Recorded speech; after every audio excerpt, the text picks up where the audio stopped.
Welcome to This Explainer. When we picture the end of the world, pop culture feeds us all sorts of dramatic, chaotic imagery. But if we look closely at the biblical texts through the lens of systematic theology, a highly structured, almost legal framework emerges. It's fascinating.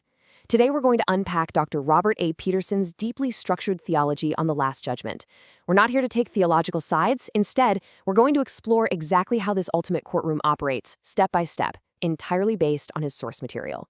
So here's our roadmap for This Explainer. We're going to break this down into 5 key parts: the purpose, degrees of consequence, courtroom actors, the evidence, and finally, the final state. Let's jump right in. Starting us off, Section 1, the purpose. Basically, why even hold a trial? No, since God is omniscient, he already knows absolutely everything. This trial isn't for his education. It's actually a massive public demonstration of his perfect justice.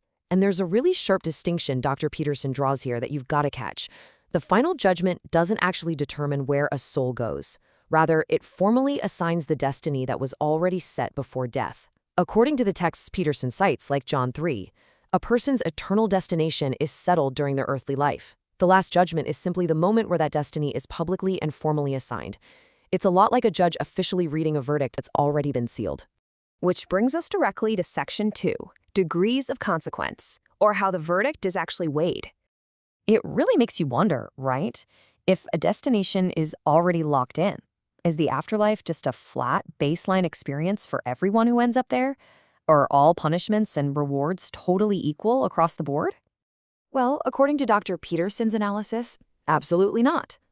The destination is absolute, sure, but the rewards and punishments are incredibly specific to a person's earthly life. For instance, he points to the parable of the minas. In it, faithful servants are rewarded with authority over 10 cities versus 5 cities, showing clear degrees of reward. On the flip side, he brings up Luke 12, where servants receive either severe beatings or light beatings based on what they knew and how they acted. And then there's 1 Corinthians 3, where a believer's poor works might actually be burned up. They suffer a loss of reward, even though they themselves are ultimately still saved. All right, moving on to Section 3, courtroom actors. Let's establish exactly who is presiding over the bench and who is standing trial. If we look strictly at the biblical text, what scholars call exegesis, it's super interesting. Half the texts point to the Father as judge, like in Peter. The other half point explicitly to Jesus, the Son of Man, as the one assigning eternal destinies, like in Matthew and John. Notice that 0 texts explicitly name the Holy Spirit as the final judge. But systematically speaking, because the 3 persons of the Godhead are completely inseparable, the ultimate conclusion is that the entire, undivided Holy Trinity acts as the judge. The Holy Spirit does convict the world of sin, but systematic theology concludes that since God is one, the Holy Trinity collectively presides over that final day. And who stands before this triune judge? Literally everyone. Peterson points out from Revelation 20 that the dead, both great and small, will stand before the throne. It is entirely inescapable. What's fascinating is that this includes believers as well. Even though they're saved by grace, they still stand in this courtroom because their works are the evidence validating their faith. Oh, and evil angels? Including Satan himself, they are fundamentally part of this trial too, awaiting their final condemnation. Now for what might be the most paradoxical part of this whole framework, Section 4, the evidence, and this wild paradox of works and grace. Peterson brings in a quote from theologian John Murray here to tackle a massive stumbling block. Because think about it. If salvation is a totally free gift of grace, why in the world are books of deeds opened at the judgment?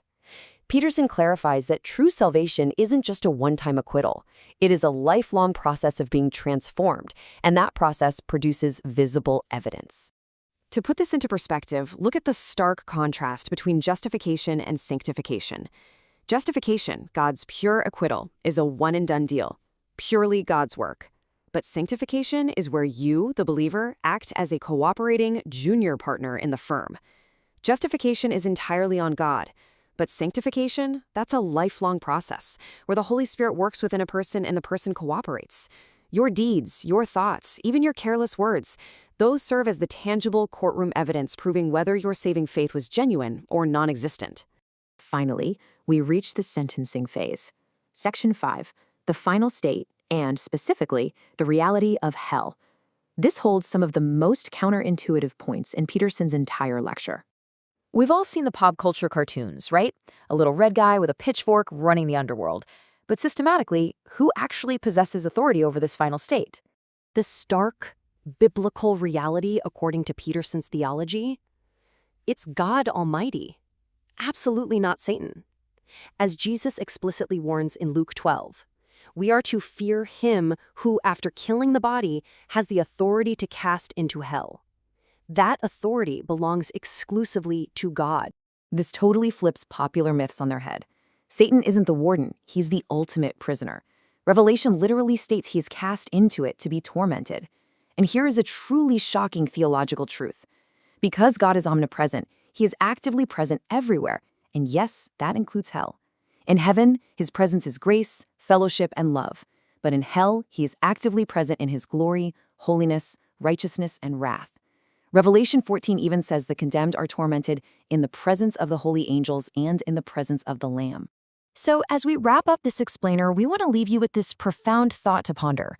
How does understanding God's active, sovereign presence in both ultimate reward and ultimate justice reshape your view of the Last Judgment? According to Dr. Peterson's systematic breakdown, this event is way more than just a sorting mechanism for humanity. It's the ultimate cosmic display of a triune God validating his unshakable justice and grace before all creation. Thanks for joining us as we unpack this deeply structured theological courtroom.